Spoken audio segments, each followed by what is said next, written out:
자, 39강에 대한 키 핵심 강좌입니다. 감가 수정이라는 게 뭐냐면 지은 지 2년 된 건물이 있다고 쳐볼게요. 2년 된 건물이 있는데 애초에 지을 때 얼마 들어갔냐면 80만 원 들어갔다. 근데 이게 2년 된 시점에서의 자재 가격으로 다시 한번 지어본다면 100만 원 정도 들어간다는 얘기죠. 요거를 재조달 원가라는 겁니다. 그리고 이 건물은 5년이 지나면 철거시켜야 된다고 쳐볼게요. 철거시킨다는 얘기는 수익보다 비용이 더 크다는 얘기죠. 그럴 경우는 철거시켜야 되는데 철거했을 때 뭐가 생긴다고요? 쇳덩어리 같은 거는 고물상에 팔면 돈 되죠. 한 10만 원 챙길 수 있다고 쳐볼게요. 그러면 이걸 뭐라 한다고요? 이거를 재조달 원가, 이걸 잔존가치라고 합니다. 그러면 결국은 100만 원짜리가 5년 지나면 10만 원밖에 안 남죠. 그러면 이 90만 원을 가지고 적절히 감액을 좀 시켜주자. 이거를 내용연수에 의한 방법이다 해줍니다. 내용연수에 의한 방법 크게 세 가지가 있는데 정액법은 뭐냐면 90만 원을 매기 똑같이 감액이 된다고 가정하는 겁니다. 90만 원 안을 5회 주면 되죠. 이렇게 하는 걸요. 정액법이라는 거고, 정률법이라는 것은 처음에는 감가액이 크고 시간이 갈수록 점점 줄어드는 그런 방식을 뭐라고요? 정률법이라 이렇게 얘기합니다. 그 다음에 상환기금법은 처음에는 적게 감가액을 산정하고 시간이 갈수록 점점 늘려넣어주는 그러한 형태를 상환기금법이라 이렇게 얘기합니다. 이때 이제 어디에 적합한가 이것도 기억하셔야 됩니다. 이 정액법 같은 경우는 건물이라든가 구축물 있죠? 이런 것들. 건물 같은 경우는 한 40년 동안 일정액씩 건물만의 가치를 따진다면 매기 적정액씩 감액이 된다는 게 합리적인 겁니다. 그렇지만 이 정률법은 기계라든가 동산, 차량 이런 게 적합한데 자동차 같은 거 한 번 구입하기 위해서 동네 한 바퀴 도는 순간 중고차가 되는 거죠. 그렇지만 13년 된 차, 14년 된 차 똑같잖아요. 거의 비슷하잖아요. 그러니까 처음에는 감가액을 많이 산정하고 시간이 갈수록 점점 줄어드는 방법을 정률법이라는 겁니다. 그리고 상환기금법은 광산 같은 게 적합한데, 자, 광산 같은 경우는 광물이 채굴이 끝나면 광산업 하는 사람은 다 해산해야 되는 건 아니죠.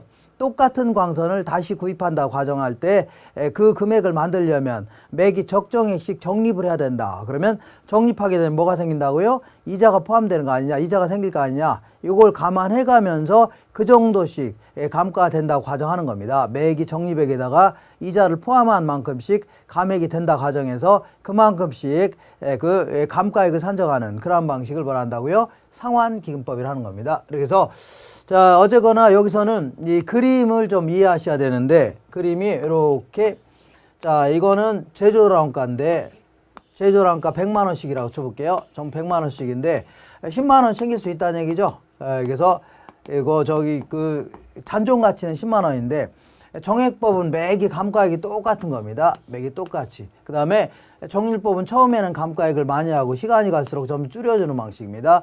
1, 2, 3, 4, 5. 1, 2, 3, 4, 5 이렇게.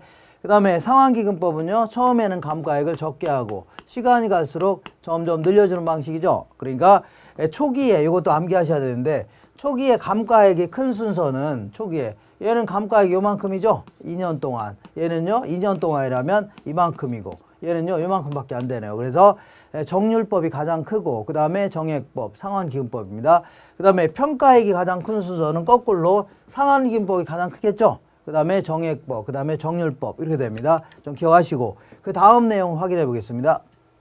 그 다음, 자, 원래 우리 감정평가 규칙에 따르면 원칙적으로 내용연수에 의한 방법에 의해서 평가하되 다른 방법, 관찰 감가법 등으로 조정해 주든가 그게 여의치 않다면 관찰 감가법 등으로 평가할 수 있다 이렇게 가지고 있습니다. 그래서 관찰 감가법은 노련한 감정평가사가 요모저모 뜯어본 다음에 물리적으로나 기능적으로 경제적으로 어느 정도 감액이 됐구나 해서 뜯어보면서 이게 감가액을 산정하는 그런 방식이고, 그 다음에 분해법은요 이거 보다 더 업그레이드 시켜갖고 같은 물리적 감가라도 치유가 가능한 결함이 있고 치유가 불가능한 결함이 있죠. 치유가 가능하다는 얘기는 예컨대 파손되고 이런 거는 치유할 수 있는 거 아닙니까? 얘는요 치유가 불가능하다. 그 건물 자체가 노후화돼 있다. 이거는 부술 수밖에 없는 거죠. 치유가 불가능하다는 얘기입니다. 이렇게 구분해서 하나하나에서 감액을 시키는 겁니다.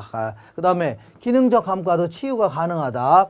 예컨대 주차장 설비를 못 갖췄다 그러면 설치할 수 있는 거 아닙니까?